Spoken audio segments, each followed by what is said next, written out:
Knižnica neodmysliteľne patrí ku koloritu mesta, je miestom stretávania, vzdelávania, kde sa buduje láska k literatúre a vôbec k čítaniu. Dobrou správou je, že knižnice čím ďalej tým viac lákajú pozornosť čitateľov. Uvedomuje si to napríklad aj knižnica Ružinov, ktorej priestory nikdy nezývajú prázdnotou. Práve naopak, chodí k ním veľa návštevníkov a čoraz viac aj mamičiek a ich malých čitateľov. Chodívame pravidelne a chodívame hlavne do detskej čitárne. Je to príjemné, že tu máte rôzne zóny, čiže môžete si sa aj s malými deťmi a to je ako pre nás mami také pekné popoludnie, keď je vonku nie veľmi pekne a je tu široký výber hračiek aj spoločenských hier, takže to my veľmi oceňujeme. Ružinovská knižnica sa tiež snaží prispôsobovať modernej dobe a tak postupne zavádza na pobočky nové technológie. Niektoré z nich ste si možno už aj všimli, ako je napríklad samoobslužný automat, ktorý zjednoduší a urýchli vašu návštevu knižnice, pretože nemusíte čakať pri pulte. Automat slúži pre každého čitateľa, ktorý si chce požičať knihu alebo ju vrátiť. Nachádza sa na pobočkách v ústrednej knižnici na Miletičovej a na pobočke Bachová. Ja už teraz môžem prezradiť, že sa nám podarilo získať grant a že snáď táto služba pribudne aj na Zimnej.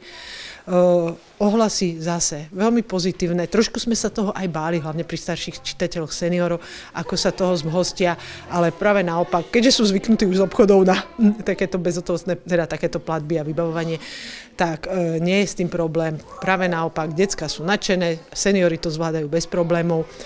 Tak neviem, keď príde nával, tak áno, je to šikovné. Pomerne čerstvou novinkou v knižnici je aj bezhotovostná platba, kde prostredníctvom QR kódu cez internet banking si viete zaplatiť členský poplatok rýchlo a bez hotovosti. Platí to aj v prípade, ak si len potrebujete predĺžiť platnosť preukazu. Aj oni sami žiadajú o to, aby sme veci čo najviac zjednodušovali, chcú sa prihlasovať z pohodlia domova, chcú veci riešiť cez telefóny, tak ako je to dneska všade bežné. Takže aj na základe toho sme prešli už aj k tomu, že vlastne zápisne sa dá kľudne zaplatiť s tým, že sa načíta QR kódik, tak ako sme zvyknutí pri iných platbách v iných inštitúciách a zaplatíme od kadiaľkoľvek, kdekoľvek, kedykoľvek, či o polnoci, či vonku, v parku.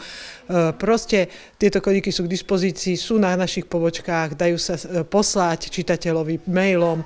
Určite to nie sú posledné novinky. Knižnica Ružinov má totiž už teraz veľké ambície do budúcna. V modernizácii a zlepšení svojich služieb plánuje pokračovať. Pokúkávame aj po tých návratových a výpožičných bibliomatoch. Bibliobox je niečo iné, tie máme všade, ale proste mať taký bibliomat, kde si čitateľ môže vyzdvihnúť knižku aj mimo výpožičných hodín a môžeme mu ju tam doručiť, tiež nie je zlé. Usilujeme sa, samozrejme chce to rôzne písania grantov a žiadostí, ale ja verím, že možno tento rok, ak nie tento rok, tak na budúci aj u nás v Ružinove niečo také pribudne a budeme znovu zase o krok bližšie k tým čitateľom. Pre TVR Valéria Konevých.